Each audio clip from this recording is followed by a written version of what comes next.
ಎಲ್ರಿಗೂ ನಮಸ್ಕಾರ. ತುಂಬ ಖುಷಿಯಾಯಿತು. ಇವತ್ತು ನನ್ನ ಬದುಕು ಹೋರಾಟವೇ ಅಂತ ಮಾತಾಡ್ತೀನಿ ನಾನಿವತ್ತು. ಯಾಕೆ ನಿಮ್ಮ ಬದುಕು ಹೋರಾಟ ಅಂತ ನೀವೆಲ್ಲ ಅನ್ಕೋಬೋದು. ಪದ್ಮಶ್ರೀ ಬಂದಿದೆ, ಅಕಾಡೆಮಿಯ ಅಧ್ಯಕ್ಷರಾಗಿದ್ದೀರಾ, ನಮ್ಮ ಸಂಸ್ಥೆಗೆ ಮಾತಾಡೋಕ್ಕೆ ಬಂದಿದ್ದೀರಾ, ನೀವು ಯಾಕೆ ಹೋರಾಟ ಅಂತ ಕೇಳ್ತೀರಾ ಅಂತ ಅನ್ಕೋಬೋದು. ಯಾಕೆಂದರೆ ನಾನು ಮನೆಯಿಂದ ಹೊರಗಡೆ ಬಂದೆ. ನನ್ನ ತಂದೆ ತಾಯಿಗೆ ನಾವು 21 ಜನ ಮಕ್ಕಳು. ನಾನು ಎಷ್ಟನೇ ಮಗ ಅಂತ ನಂಗೆ ಗೊತ್ತಿಲ್ಲ. 17 ಜನ ಸತ್ತು ನಾವು 4 ಜನ ಇದ್ದೀವಿ. ಈಗ ನಾನು ಎಲ್ಲರಂತೆ ನಿಮ್ಮಂತೆ 1ರಿಂದ 10ನೇ ತರಗತಿ ತನಕ ಓದಿದೆ. ಆಮೇಲೆ 7, 8 ಓದೋದ್ರಲ್ಲೇ ದೇಶದಲ್ಲಿ ಬದಲಾವಣೆ ಆಯಿತು. ಬದಲಾವಣೆಯನ್ನು ಕಂಡು ಮನೆಯವರೆಲ್ಲ ಬೈಯೋದಕ್ಕೆ, ಹೊಡೆಯೋದಕ್ಕೆ ಶುರು ಮಾಡಿದರು. ನೀನು ಹೆಣ್ಮಗಳ ಥರ ಮಾಡ್ತೀಯ, ಗಂಡಸ ಥರ ಇರು ಅಂತ. ನನಗದು ಆಗಿ ಬರಲಿಲ್ಲ. ಅದ್ರ ಮಧ್ಯೆ ನಾನು SSLC ತನಕ ಓದಿದೆ, 10ನೇ ತರಗತಿ ತನಕ. 10ನೇ ತರಗತಿಯಲ್ಲಿ ಫೇಲ್ ಆದೆ. ಆಮೇಲೆ ಎಲ್ಲೋ ಕರ್ಕೊಂಡೋಗಿ ಬ್ಯಾಂಕಲ್ಲಿ ಕೆಲಸಕ್ಕೆ ಸೇರಿಸಿದ್ರು. ಅಲ್ಲಿ ಕೆಲಸ ಮಾಡಲಿಲ್ಲ. ಅಲ್ಲಿಂದ ಮತ್ತೆ ಪುನಃ ಮನೆಗೆ ಬಂದೆ. ಮನೆಯವರು ಡಾಕ್ಟ್ರ್ ಹತ್ರ ತೋರಿಸಿದ್ರು, ನನ್ನ ಮಗ ಹೆಣ್ಮಗಳು ಮಾಡ್ದಂಗೆ ಮಾಡ್ತಾನೆ ಅಂತ. ಮತ್ತು ಸ್ವಾಮೀಜಿ ಹತ್ರ ಕರ್ಕೊಂಡೋದ್ರು, ನನ್ನ ಮಗ ಹುಡುಗಿ ಥರ ಮಾಡ್ತಾನೆ ಅಂತ. ನಾನು ಹುಡುಗಿ ಥರನೇ ಇರಬೇಕು ಅಂತ ಹೋರಾಟ ನನ್ನ ಬದುಕು. ನನಗೆ ಗಂಡ್ಮಕ್ಳ ಥರ ಇರೋದಕ್ಕೆ ಇಷ್ಟ ಇಲ್ಲ, ಹುಡುಗಿ ಥರ ಇರಬೇಕು ಅಂತ ಅದೊಂಥರ ನನ್ನ ಹೋರಾಟ. ಅದರೆಲ್ಲದರ ಮಧ್ಯೆ ನನ್ನ ತಂದೆ ತಾಯಿನೇ ಒಪ್ಕೊಂಡು ನನಗೆ ಇದು ಮುತ್ತು ಕೊಳ್ಳಲ್ಲಿರೋದು ನಿಮಗೆ ಗೊತ್ತಿರಲಿಕ್ಕಿಲ್ಲ. ಇದು ಎಲ್ಲಮ್ಮನ ಮುತ್ತು, ಹುಲಿಗೆಮ್ಮನ ಮುತ್ತು ಅಂತ. ಇದನ್ನು ದೀಕ್ಷೆ ಅಂತ ಕೊಡ್ತಾರೆ. ಇದು ಎಲ್ಲಮ್ಮ ಹುಲಿಗೆಮ್ಮನ ಮುತ್ತು. ಇದು ಕಟ್ಟಿಸ್ಕೊಂಡು ಜೋಗತಿಯಾಗಿ ಆದೆ. ನಾನು ಜೋಗತಿ ಆಗಿದೆ, ಬಂದೆ, ಮನೆಯಲ್ಲಿದ್ದೆ. ಅವರು ಸೇರಲಿಲ್ಲ. ಅವರು ಏನೋ ಒಂಥರ ಅಸೂಯೆ ಪಡೋಕ್ಕೆ ನಿಂತಾಗ ಅಲ್ಲಿ ನನ್ನನ್ನು ನಾನು ಗುರುತಿಸ್ಕೋಬೇಕು. ನಾನು ಮನೆ ಜೊತೆಗೆ ಇರಬೇಕು, ಮನೆಯಲ್ಲೇ ಇರಬೇಕು ಅಂತ ಏನೆಲ್ಲ ಹೋರಾಟ ಮಾಡಿದ್ರೆ ಅದು ಆಗಲಿಲ್ಲ. ವಿಷ ಕುಡಿದೆ, ಆಸ್ಪತ್ರೆಗೆ ಹೋದೆ, ಮನೆಗೆ ಬಂದೆ. ಆಗ ನನ್ನ ತಂದೆ ತಾಯಿ, ಈಗ ನೋಡ್ರಿ, ನೀವೆಲ್ಲ ನಿಮ್ಮ ಮನೇಲಿ ಚೆನ್ನಾಗಿದ್ದೀರಾ, ಹುಡುಗ ಆಗಿದ್ದೀರಾ, ಹುಡುಗಿ ಆಗಿದ್ದೀರಾ. ಅಲ್ಲಿ ಹುಡುಗನ ಥರ ಗುರುತಿಸ್ಕೊಳ್ತೀರಾ, ನೀವು ಹುಡುಗಿ ಥರ ಗುರುತಿಸ್ಕೊಳ್ತೀರಾ. ನಾನು ಯಾವ ರೀತಿ ಗುರುತಿಸ್ಕೊಳ್ಳೋದು? ನನ್ನನ್ನು ನಾನು ಯಾವ ರೀತಿ ಗುರುತಿಸ್ಕೋಬೇಕು? ಆದರೆ ನನ್ನ ತಂದೆ, ನನ್ನ ತಾಯಿ ಗಂಡಸಾಗಿದ್ದರೆ ಮದುವೆ ಮಾಡಿ ಮನೆ ಬೇರೆ ಮಾಡಿ ಇಡ್ತಿದ್ವಿ. ಹೆಣ್ಣಾಗಿದ್ದರೆ ಮದುವೆ ಮಾಡಿಕೊಡ್ತಿದ್ವಿ. ಅಂಗವಿಕಲನಾಗಿದ್ದರೆ ಅವನಿಗೆ ಕುಂದಿರಿಸಿ ಒಂದು ಕಡೆ ಊಟ ಹಾಕ್ತಾಯಿದ್ವಿ. ನೀನು ನಮ್ಮ ಮನೇಲಿ ಇರೋದು ಬೇಡ ಅಂತ ನನ್ನನ್ನು ಮನೆ ಬಿಟ್ಟು ಹೊರಗೆ ಹಾಕಿದರು. ಎಲ್ಲೋಗಲಿ? ಇದೊಂಥರ ಹೋರಾಟದ ಬದುಕು ನಂದು. ಹೊರಗಡೆ ಬಂದೆ, ಎಲ್ಲೋ ಭಿಕ್ಷೆ ಬೇಡದೆ, ಎಲ್ಲೋ ಕಲೆಯನ್ನು ಕಲಿತೆ. ಯಾರೋ ನನ್ನನ್ನು ಕರ್ಕೊಂಡೋಗಿ ಮನೆಯಲ್ಲಿ ಇಟ್ಕೊಂಡ್ರು.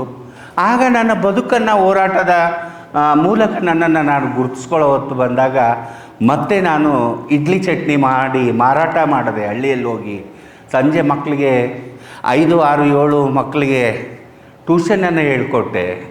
ಅಲ್ಲಿ ಬದುಕನ್ನು ಕಟ್ಕೊಳ್ಳೋದಕ್ಕೆ ಹೋರಾಟವನ್ನು ಮಾಡಿದೆ. ನನ್ನ ಕಲೆಗೋಸ್ಕರ, ನನ್ನ ಬದುಕಿಗೋಸ್ಕರ ಈ ಥರದ ಹೋರಾಟಗಳನ್ನು ಮಾಡ್ತಾ ಮಾಡ್ತಾ ಮಾಡ್ತಾ ನನ್ನನ್ನು ನಾನು ಗುರ್ಸ್ಕೊಳ್ಳೋದಕ್ಕೆ ಶುರು ಮಾಡಿದೆ. ಈಗ ನಾನು ಕಲಾವಿದೆಯಾದೆ. ಒಬ್ಬ ತೃತೀಯ ಲಿಂಗಿ ಸೆಕ್ಸ್ ವರ್ಕಿಗೆ ಹೋಗದೆ, ಭಿಕ್ಷಾಟನೆ ಮಾಡಿದೆ. ನಾನು ಕಲಾವಿದೆಯಾಗಿ ನನ್ನನ್ನು ನಾನು ಗುರುತಿಸ್ಕೊಳ್ಳುವಂಥ ಕೆಲಸವನ್ನು ಮಾಡಿದೆ. ಆಗ ಸರ್ಕಾರ ಗುರುತಿಸಿ ನನಗೆ ಒಂದು ಜಾನಪದ ಅಕಾಡೆಮಿಗೆ ಸದಸ್ಯರನ್ನಾಗಿ ತಗೊಂಡ್ರು. ಆ ಒಂದು ಸದಸ್ಯತ್ವವನ್ನು 2 ವರ್ಷ ಮುಗಿಸಿ ಮನೆಗೆ ಬಂದೆ. ಮತ್ತು ಅದೇ ಅಕಾಡೆಮಿಗೆ ಭಾರತ ದೇಶದಲ್ಲಿ ಮೊಟ್ಟ ಮೊದಲ ಬಾರಿಗೆ ಒಬ್ಬ ತೃತೀಯ ಲಿಂಗಿಯನ್ನು ಅಕಾಡೆಮಿಗೆ ಅಧ್ಯಕ್ಷರನ್ನು ಮಾಡಿದ್ದು ಅದೇ ಮೊದಲನೇ ಬಾರಿಗೆ ಒಂದು ಅಕಾಡೆಮಿಗೆ. ಅಲ್ಲಿ ನನ್ನನ್ನು ನಾನು ಗುರುತಿಸ್ಕೋಬೇಕಾಗಿತ್ತಲ್ಲ, ಆ ಒಂದು ಕುರ್ಚಿಗೆ ಬಂದು ಕುಂದಿರಬೇಕಾದ್ರೆ ಅದು ಎಷ್ಟು ಕಷ್ಟ. ಈಗ ನೀವೆಲ್ಲ ಆರಾಮಾಗಿ ಸಿನಿಮಾ ನೋಡ್ತೀರಾ, ಹೋಗಿ ನೀವೆಲ್ಲರೂ ಆರಾಮಾಗಿ ಥಿಯೇಟರಲ್ಲಿ ಕೂತ್ಕೊಂಡು ಸಿನಿಮಾ ನೋಡ್ತೀರಾ ಚೇರ್ ಮೇಲೆ ಕೂತ್ಕೊಂಡು. ಆದರೆ ಅದು ನನಗಿರಲಿಲ್ವೇ.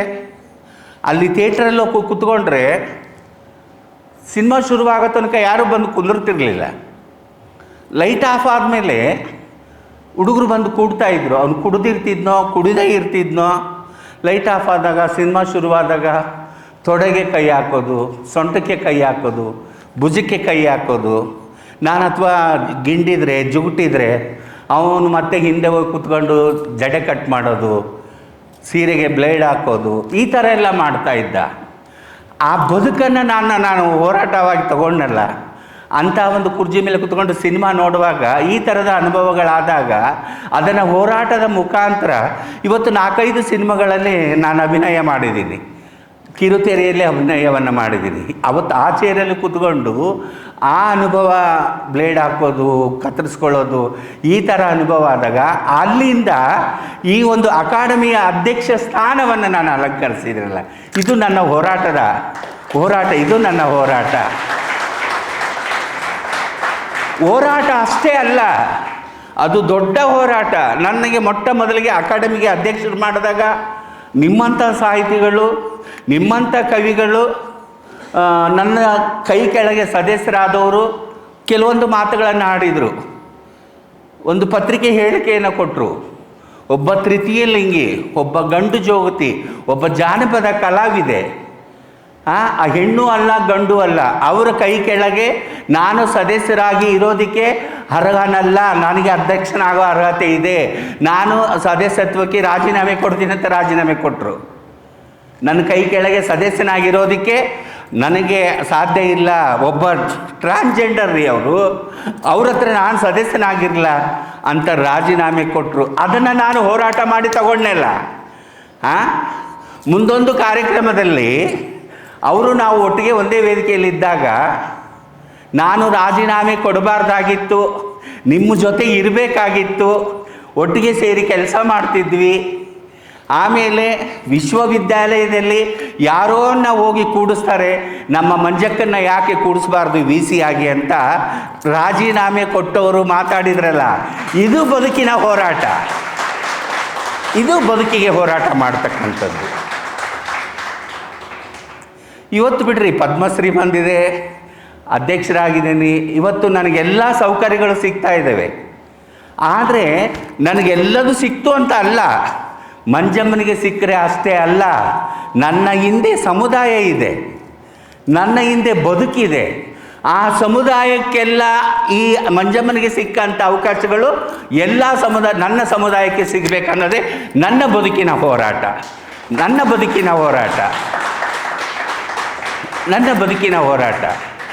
ನಾನು ಹಾಡಿದೆ, ಕುಣಿದೆ, ಇಡ್ಲಿ ಮಾಡಿದೆ, ಚಟ್ನಿ ಮಾಡಿದೆ, ಏನೆಲ್ಲ ಮಾಡಿದೆ, ಅದು ನನ್ನ ಬದುಕಿಗೋಸ್ಕರ ಅಲ್ಲ, ನನ್ನನ್ನು ನಾನು ಗುರ್ಸ್ಕೊಳ್ಳೋದಕ್ಕೋಸ್ಕರ. ನನಗೆ ಪ್ರಶಸ್ತಿ ಬರುತ್ತೆ, ಅಧಿಕಾರ ಸಿಗುತ್ತೆ, ನನಗೆ ಟೆಡಕ್ಸ್ ಒಳಗೆ ಕರೆದು ಮಾತಾಡೋದಕ್ಕೆ ಕೊಡ್ತಾರಂತ ನಾನು ಮಾಡಿದ್ದಲ್ಲ. ಅದು ನನ್ನನ್ನು ನಾನು ಗುರ್ಸ್ಕೋಬೇಕು, ಮಂಜಮ್ಮ ಅಂತ ಕರೆಸ್ಕೋಬೇಕು ಅನ್ನೋ ಒಂದು ಹೋರಾಟದಲ್ಲಿ ನನ್ನನ್ನು ನಾನು ಗುರ್ಸ್ಕೊಳ್ತಕ್ಕಂಥ ಕೆಲಸವನ್ನು ಮಾಡಿದೆ. ಅವತ್ತು ಸಿನಿಮಾದಲ್ಲಿ ಆ ಥರ ಆದರೆ ಇವತ್ತು ನನ್ನ ಪಕ್ಕ 100 ಜನ ಬಂದು ಕೂಡ್ತಾರೆ. ಹಿಂದೆ ಒಂದು ದಿನ 30-35 ವರ್ಷದ ಕೆಳಗೆ ಅಲ್ಲಿ ಬಸ್ಸಲ್ಲಿ ಕೂತಾಗ ನಾನು ಕೂತಿದ್ದೀನಿ ಅಂತ ಬಂದು ಯಾರೂ ಕೂಡ್ತಿದ್ದಿಲ್ಲ. ಒಂದು ಸೀಟ್ ಖಾಲಿ ಇದೆ ಅಂತ ಹೋಗಿ ಕೂತ್ಕೊಂಡ್ರೆ ಇನ್ನು ಇಬ್ಬರು ಕೂತಾರೆ ಎದ್ದು ಹೋಗ್ತಿದ್ರು, ಒಬ್ಬರು ಕೂತಾರೆ ಎದ್ದು ಹೋಗ್ತಿದ್ರು. ನನ್ನ ಅಕ್ಕಪಕ್ಕ ಯಾರು ಕೂಡ್ತಿದ್ದಿಲ್ಲ. ನಾನು ಬಸ್ಸಲ್ಲಿ ನಿಂತರೆ ಹಿಂದೆ ಮುಂದೆ ಒಂದೊಂದು ಮೊಳ ಜಾಗ ಇರ್ತಿತ್ತು, ಯಾರೂ ಬಂದು ನಿಂದಿರ್ತಿದ್ದಿಲ್ಲ. ನನಗೆ ಎಷ್ಟು ಅವಮಾನ, ಎಷ್ಟು ಹಿಂಸೆ ಅದು, ಎಷ್ಟು ಹಿಂಸೆ. ಅದೇ 2021ರಲ್ಲಿ ಪದ್ಮಶ್ರೀ ಬಂದಾಗ ಅದೇ ಉತ್ತರ ಕರ್ನಾಟಕದ ಕರ್ನಾಟಕ ಸಾರಿಗೆ ಸಂಸ್ಥೆಯ ಬಸ್ಸುಗಳಲ್ಲಿ ಅಲ್ಲಿ ಕುಳಿತಿರ್ತಕ್ಕಂಥ ಎಲ್ಲರ ಕೈಯಲ್ಲಿರ್ತಕ್ಕಂಥ ಟಿಕೆಟಿನಲ್ಲಿ ಪದ್ಮಶ್ರೀ ಪುರಸ್ಕೃತೆ ಮಂಜಮ್ಮ ಜೋಗತಿಗೆ ಅಭಿನಂದನೆಗಳು ಅಂತ ಇತ್ತು ಎಷ್ಟು ಯಾವ ಬಸ್ಸಲ್ಲಿ ಅವಮಾನ ಆಯಿತೋ ಅದೇ ಬಸ್ಸಲ್ಲಿರ್ತಕ್ಕಂಥ ಎಲ್ಲರ ಟಿಕೆಟ್ನಲ್ಲಿ ನನ್ನ ಹೆಸರಿತ್ತು 2021ರಲ್ಲಿ. ಆದರೆ ಮಕ್ಕಳೇ, ಇವತ್ತು ಇದೇ ನವಂಬರ್ 16ಕ್ಕೆ ಆ ಟಿಕೆಟಲ್ಲಿ ಬಂದಂಥ ಸಮಯ. ಇದೇ ನವಂಬರ್ 16ಕ್ಕೆ ದುಬೈಗೆ ಅಮ್ಮ ಅನ್ನೋ ಒಂದು ಕಾರ್ಯಕ್ರಮಕ್ಕೆ, ತಾಯಿ ಅನ್ನೋ ಒಂದು ಕಾರ್ಯಕ್ರಮಕ್ಕೆ ದುಬೈನಲ್ಲಿರ್ತಕ್ಕಂಥ, ಶಾರ್ಜಾದಲ್ಲಿರ್ತಕ್ಕಂಥ ಕನ್ನಡಿಗರು ತಾಯಿ ಅನ್ನೋ ಒಂದು ಕಾರ್ಯಕ್ರಮಕ್ಕೆ ನನ್ನನ್ನು ಕರೆದಿದ್ದರು.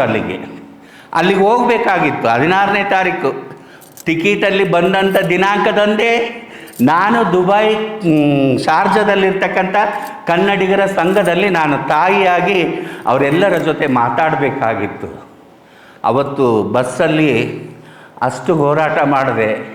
ಇವತ್ತು ಅಲ್ಲಿ ಏನು ಹೋರಾಟ ಆಯಿತೋ, ಇವತ್ತು ಶಾರ್ಜಾಕ್ಕೆ ಹೋಗಬೇಕಾದ್ರೆ ವೀಸಾನೇ ಸಿಗಲೇ ಇಲ್ಲ. ಇದು ಹೋರಾಟ. ತುಂಬ ನೋವಾಯಿತು. ಒಬ್ಬ ತೃತೀಯ ಲಿಂಗಿ ಶಾರ್ಜಾಕ್ಕೆ ಹೋಗಿ ಕನ್ನಡದ ಬಗ್ಗೆ, ಅದು ನಮ್ಮ ಸಂಸ್ಕೃತಿಯ ತಾಯಿ ಬಗ್ಗೆ, ಅಮ್ಮನ ಬಗ್ಗೆ ನಾನು ಮಾತಾಡ್ತಿದ್ದೀನಲ್ಲ ಅಂತ ತುಂಬ ಹೆಮ್ಮೆ ಇತ್ತು. ಆ ಶಾರ್ಜಾಕ್ಕೆ ಹೋಗೋದಕ್ಕೆ ವೀಸಾ ಸಿಗಲೇ ಇಲ್ಲ.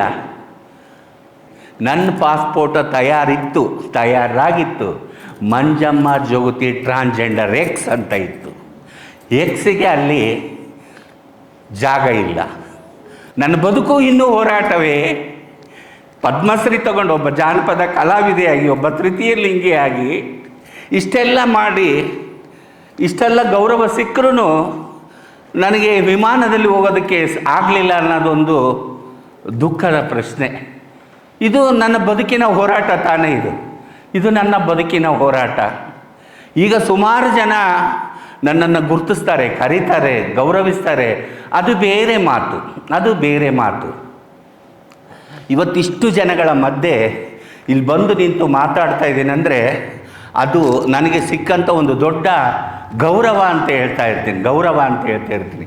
ಎಲ್ಲೇ ಹೋದರೂ ಕನ್ನಡದ ಬಗ್ಗೆ ಮಾತಾಡ್ತಾ ಇರ್ತೀನಿ, ಸಂಸ್ಕಾರದ ಬಗ್ಗೆ ಮಾತಾಡ್ತಾ ಇರ್ತೀನಿ, ಸಂಸ್ಕೃತಿ ಬಗ್ಗೆ ಮಾತಾಡ್ತಾ ಇರ್ತೀನಿ. ಕಲೆಯನ್ನು ಉಳಿಸ್ರಿ, ಬೆಳೆಸ್ರಿ, ಆರಾಧಿಸ್ರಿ ಅಂತ ಈ ರೀತಿ ಥರನಾದ ಮಾತುಗಳನ್ನು ನಾನು ಹಾಡ್ತಾ ಕುಣಿತಾ ನಾನು ಬಂದಿದ್ದೀನಿ. ಇದೆಲ್ಲ ಜಾನಪದ ಅಕಾಡೆಮಿಯ ಅಧ್ಯಕ್ಷಳಾದಾಗ ಅಷ್ಟು ಕಾರ್ಯಕ್ರಮಗಳನ್ನು ಮಾಡಿದ್ವಿ, ಅಷ್ಟು ಪುಸ್ತಕಗಳನ್ನು ಬಿಡುಗಡೆ ಮಾಡಿದ್ವಿ. ನಾನೊಬ್ಬ ತೃತೀಯ ಲಿಂಗಿಯಾಗಿ ಹಿಂದಿನ ಅಧ್ಯಕ್ಷರು ಎಷ್ಟು ಮಾಡಿದರು ಅನ್ನೋದಕ್ಕಿಂತ ಮಂಜಮ್ಮ ಎಷ್ಟು ಮಾಡಿದರು ಅಂತ ನನ್ನನ್ನು ನಾನು ಗುರುತಿಸ್ಕೊಳ್ಳೋದು. ಅಲ್ಲೂ ಒಂದು ಹೋರಾಟದ ಬದುಕು, ಅಕಾಡೆಮಿಯಲ್ಲಿ ಒಂದು ಹೋರಾಟದ ಬದುಕು.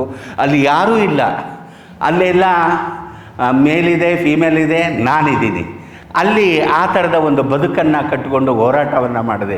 ಈಗ ಶಾಲಾ ಕಾಲೇಜುಗಳಿಗೆ, ಅಂಗನವಾಡಿಯಿಂದ ಹಿಡಿದು ದೆಹಲಿಯ ವಿಶ್ವವಿದ್ಯಾಲಯ ತನಕ ನಾನು ಮಾತಾಡೋದಕ್ಕೆ ಹೋಗ್ತಾ ಇರ್ತೀನಿ. ದೆಹಲಿಯ ವಿಶ್ವವಿದ್ಯಾಲಯ ತನಕ ನಾನು ಮಾತಾಡೋದಕ್ಕೆ ಹೋಗ್ತಾ ಇರ್ತೀನಿ.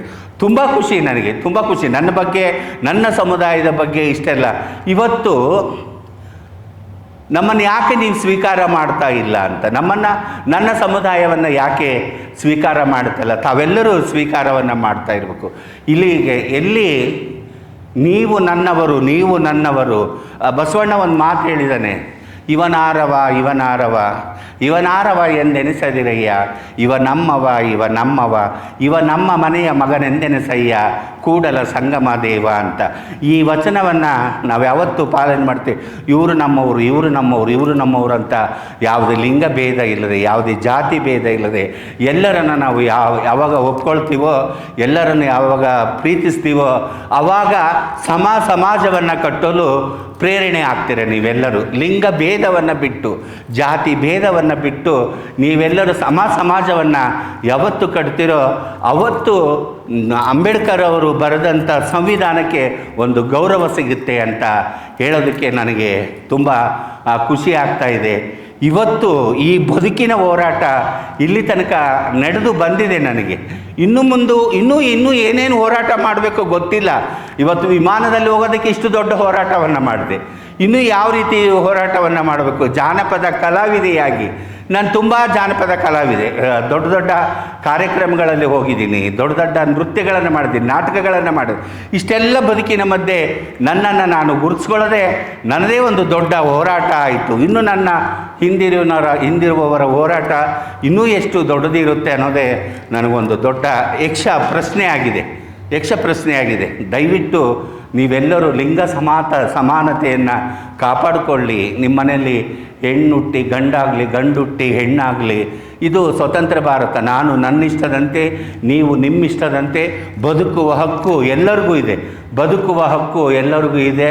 ಹಾಗಾಗಿ ನನ್ನಂಥ ಮಕ್ಕಳು ನಿಮ್ಮ ಗರ್ಭದಲ್ಲಿ ಹುಟ್ಟಿದರೆ, ಅಥವಾ ನಿಮ್ಮ ಸ್ನೇಹಿತರಲ್ಲಿ ನನ್ನಂಥವರು ಒಂದು ಹುಡುಗನ ಥರ ಮಾಡ್ತಾಯಿದ್ರೆ, ಹುಡುಗಿ ಥರ ಮಾಡ್ತಾಯಿದ್ರೆ, ಅವ್ರಿಗೆ ಚುಡಾಯಿಸಬೇಡ್ರಿ, ಅವರಿಗೆ ಬೈಬೇಡ್ರಿ, ಅವರಿಗೆ ಹೀಯಾಳಿಸ್ಬೇಡ್ರಿ. ಆ ಮಕ್ಕಳಿಗೆ ಓದತಕ್ಕಂಥ ಅವಕಾಶವನ್ನು ನೀವು ಕಲ್ಪಿಸ್ಕೊಡ್ರಿ. ಆ ಮಕ್ಕಳು ವಿದ್ಯಾವಂತರಾಗಲಿ. ಇವತ್ತು ನಾನು SSLC ಫೇಲ್ ಆಗಿರೋದ್ರಿಂದ ಇವತ್ತು ಇಷ್ಟು ಮಟ್ಟಿಗೆ ನನ್ನನ್ನು ನಾನು ಗುರುಸ್ಕೊಳ್ತಕ್ಕಂಥ ಕೆಲಸವನ್ನು ಮಾಡಿದೆ. ಇವಾಗ ಸರ್ಕಾರದಲ್ಲಿ 1% ಮೀಸಲಾತಿಯನ್ನು ಕೊಟ್ಟಿದೆ. ಇವಾಗ ಸುಮಾರು 4 ಜನ ತೃತೀಯ ಲಿಂಗಿಗಳು ಕರ್ನಾಟಕದಲ್ಲಿ ಟೀಚರ್ ಆಗಿದ್ದಾರೆ, 4 ಜನ ಪೊಲೀಸರಾಗಿದ್ದಾರೆ. ನಮ್ಮ ತೃತೀಯ ಲಿಂಗಿಗಳು ನಮ್ಮ ಕರ್ನಾಟಕದಲ್ಲಿ. ಮೊದಲೆಲ್ಲ ನಾವು ಹೊರ ದೇಶದಲ್ಲಿ ಕೇಳ್ತಾ ಇದ್ವಿ. ಇವಾಗ ನಮ್ಮ ಕರ್ನಾಟಕದಲ್ಲೇ ಈ ಥರದ ವ್ಯವಸ್ಥೆ ಶುರುವಾಗಿದೆ. ಮಕ್ಕಳಿಗೆ ವಿದ್ಯಾಭ್ಯಾಸವನ್ನು ಕೊಡಿಸ್ರಿ. ನಿಮ್ಮ ಗರ್ಭದಲ್ಲಿ ಹುಟ್ಟಿದಂಥ ಮಕ್ಕಳನ್ನ ಹೊರಗಡೆ ಹಾಕಬೇಡ್ರಿ. ಆ ಮಗು ನಮ್ಮದೇ ಅಂತಂದು ಅವರಿಗೆ ಸಮಾನತೆಯನ್ನು ಕೊಟ್ಟು ಆ ಮಕ್ಕಳಿಗೆ ಹಣ ಮಾಡಬೇಡ್ರಿ, ಅಂತಸ್ತು ಮಾಡಬೇಡ್ರಿ, ಐಶ್ವರ್ಯ ಮಾಡಬೇಡ್ರಿ. ಆ ಮಕ್ಕಳಿಗೆ ವಿದ್ಯಾಭ್ಯಾಸವನ್ನು ಕೊಟ್ಟು ಆ ಮಕ್ಕಳು ತಲೆ ಎತ್ತಿ ತಿರುಗೋ ಹಾಗೆ ಅವರನ್ನು ಕಾಪಾಡಿಕೊಂಡು ಬರ್ರಿ. ಅವ್ರಿಗೆ ವಿದ್ಯಾವಂತರನ್ನಾಗಿ ಮಾಡಿದರೆ ಅವ್ರ ಬದುಕನ್ನು ಅವರು ಕಟ್ಕೊಳ್ತಾರೆ. ವಿದ್ಯೆ ಬಹಳ ಮುಖ್ಯ. ಇವತ್ತು ನಾನು SSLC ಓದದೇ ಇದ್ದಿದ್ದರೆ ನಾನು ಏನು ಮಾಡ್ತಿದ್ನೋ ಗೊತ್ತಿಲ್ಲ. ಸೆಕ್ಸ್ ವರ್ಕಿಗೆ ಹೋಗ್ತಿದ್ನೋ, ಭಿಕ್ಷಾಟನೆಗೆ ಹೋಗ್ತಿದ್ನೋ, ಟೋಲಲ್ಲಿ ನಿಂದಿರ್ತಿದ್ನೋ, ಸಿಗ್ನಲಲ್ಲಿ ನಿಂದಿರ್ತಿದ್ನೋ, ಎಲ್ಲಿ ನಿಂದಿರ್ತಿದ್ನೋ ಗೊತ್ತಿದ್ದಿಲ್ಲ. ನಾನೊಂದು 10ನೇ ತರಗತಿ ಓದಿದ್ದರಿಂದ ಒಳ್ಳೆಯ ಬದುಕನ್ನು ಆಯ್ಕೆ ಮಾಡಿಕೊಂಡೆ. ನಿಮ್ಮ ಮಕ್ಕಳಿಗೆ ಅಂಥ ಒಂದು ಆಯ್ಕೆಯನ್ನು ಮಾಡ್ಕೊಳ್ಳೋದಕ್ಕೆ ಅನುಕೂಲ ಮಾಡಿಕೊಡಿ. ಆ ಮಕ್ಕಳು ವಿದ್ಯಾವಂತರಾದರೆ ಅವ್ರ ಬದುಕನ್ನು ಅವ್ರು ಕಟ್ಕೊಳ್ತಾರೆ. ಮುಂದೊಂದು ದಿನ ಅಂಥ ಮಕ್ಕಳು ಮಂಜಮ್ಮನ ಥರ ಸಾಧಕರಾಗಿ ನಿಮ್ಮ ಕೀರ್ತಿಯನ್ನು ಉನ್ನತ ಮಟ್ಟಕ್ಕೆ ಒಯ್ತಾರೆ ಅಂತ ಹೇಳೋದಕ್ಕೆ ನನಗೆ ತುಂಬ ಖುಷಿ ಆಗ್ತಾಯಿದೆ. ಎಲ್ಲರಿಗೂ ಒಳ್ಳೆಯದಾಗಲಿ. ನಮಸ್ಕಾರ.